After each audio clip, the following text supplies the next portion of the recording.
Welcome to today's Explainer. You know, when we study the catastrophic events of 1939, we usually focus on the massive geopolitical sweeps, right? Or the devastating civilian toll. But today, we're going to uncover a deeply harrowing, intensely compelling, yet largely forgotten chapter of World War II history.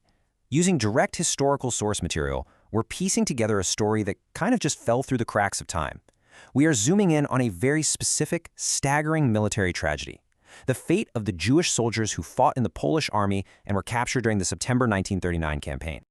Now, we are talking about a massive gap in our historical knowledge here. Think about it, an entire army of men, roughly 61,000 soldiers, whose records were practically swallowed up whole by the Blitzkrieg. Because the Polish army was defeated so incredibly fast, they left behind virtually no written records of the men taken prisoner. And to make matters worse, early German records from that first year were lost, and Soviet documents, basically inaccessible. So how do we even begin to answer the question of what happened to them? How do we trace the footsteps of 61,000 forgotten men? While because those official military records were lost or destroyed, we rely entirely on the meticulous collection of primary survivor testimonies. It's like a giant puzzle. Historians like Shmuel Krakowski at Yad Vashem, drawing heavily from underground collections like the famous Ringelblum archives of the Warsaw Ghetto, have painstakingly reconstructed this timeline for us. It's really only through these rare first-hand accounts that we can finally see what actually happened. And what these testimonies reveal is a system of terror that began the very second the guns fell silent. Let's dive into the actual numbers for a second to understand the sheer scale of this. While historical estimates can vary, reliable data places the total number of Polish soldiers captured by the Germans at roughly 400,000. Now, within the Polish military, Jewish soldiers made up between 8 and 10% of the forces. When we apply that percentage, we arrive at our critical figure, an estimated 61,000 Jewish prisoners of war. 61,000 men who fought for their country only to find themselves entirely at the mercy of a regime that had already explicitly laid out its racial ideology. So the crucial thing to understand is that the terror for these men didn't start in the camps. It began at the exact moment of surrender. Now, the Geneva Convention dictates the fair treatment of prisoners of war, but the Germans flagrantly violated this, particularly for Jewish soldiers. The source material tells us that right upon capture, German soldiers would frequently demand to know, "Are you a Jew?" The stakes of this question were absolute life or death. Survivor Marian Nazielski actually noted that answering no was the only thing that saved his life, because those who answered yes were frequently shot right then and there on the spot. And we have this chilling first-hand account from survivor Joseph Zelkowicz that perfectly illustrates the immediate, totally arbitrary violence these men faced out on the roads. He describes how they were formed into groups of 5, under the strict threat that if even one guy tried to escape, all 5 would be executed forthwith. But Zelkowicz notes that even when absolutely no one tried to run, German guards would just fire indiscriminately into the column of prisoners anyway. It was a chaotic, lawless march where survival was literally just a roll of the dice.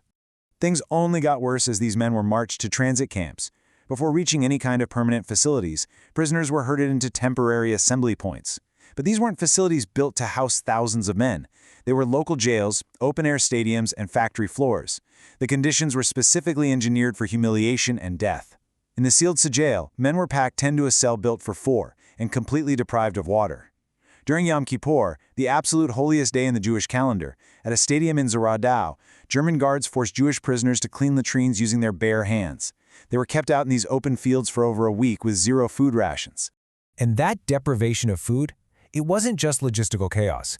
It was a targeted ideological weapon. This incredible quote from the Ringelblum archives captures a deeply disturbing interaction.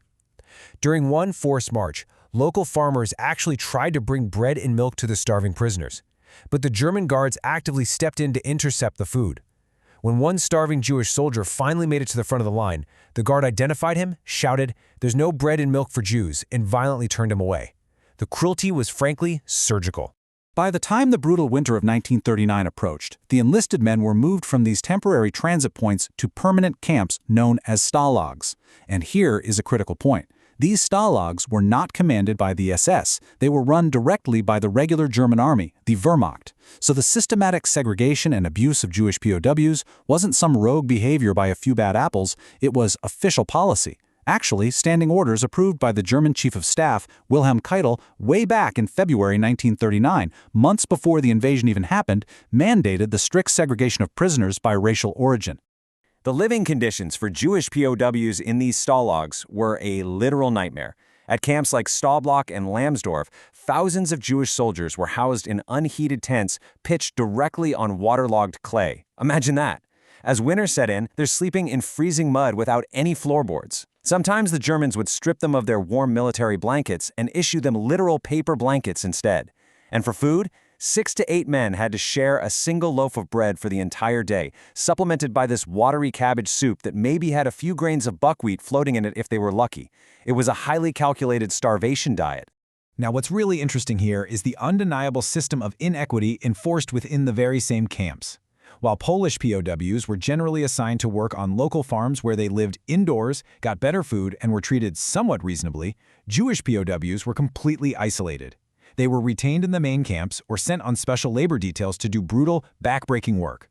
We're talking about building sewage networks in Dessau or shoveling snow for 12 hours a day straight.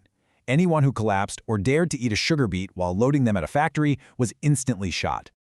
As if the institutionalized cruelty from the German guards wasn't horrific enough, the source texts document a deeply tragic internal betrayal.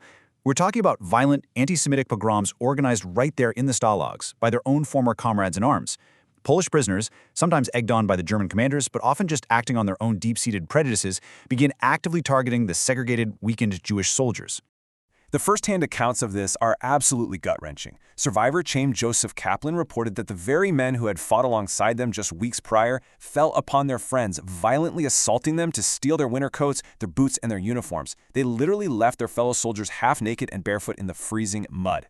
The situation got so incredibly dire that Jewish POWs actually had to set up dedicated night guards outside their tents just to protect themselves from the overwhelming numbers of their own army.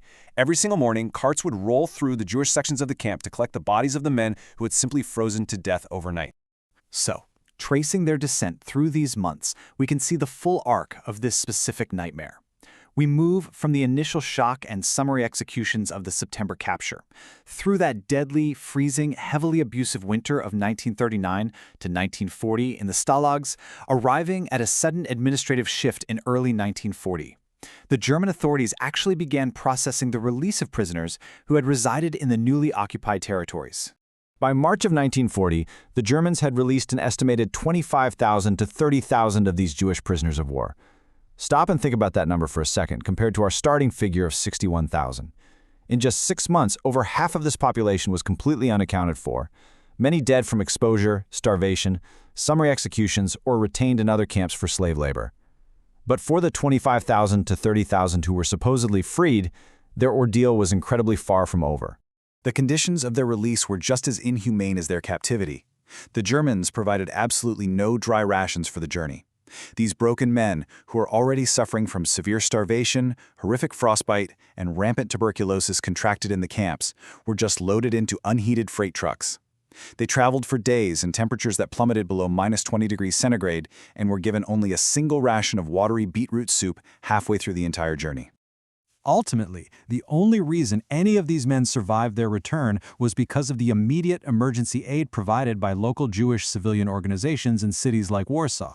Groups like the American Jewish Joint Distribution Committee and the local Judenrat stepped up to perform an absolute miracle of logistics. The source material notes that in the month of February alone, one single aid center on Świętojerskie Street in Warsaw provided over 4,200 meals and hundreds of beds just to keep these exhausted, freezing veterans alive. And that brings us to a really bitter, tragic irony to end our explainer on today. These 25,000 to 30,000 men endured the Blitzkrieg. They survived arbitrary executions on the roads. They lived through the starvation and freezing mud of the Stalags. And they even survived betrayal by their own comrades. They were finally patched up by aid workers, only to be sent back to their families, who were now trapped inside the rapidly sealing ghettos of conquered Poland. They survived the absolute crucible of the POW camps, only to find themselves standing at the very beginning of the wider Holocaust. When you think of a soldier surviving captivity and returning home, you naturally think of liberation, right? But for the forgotten 61,000, was their survival of the POW camps just a brief, agonizing prelude to an even darker fate? Thank you so much for joining me to uncover this incredibly important piece of history. Take a moment to reflect on this story, and I'll see you in our next explainer.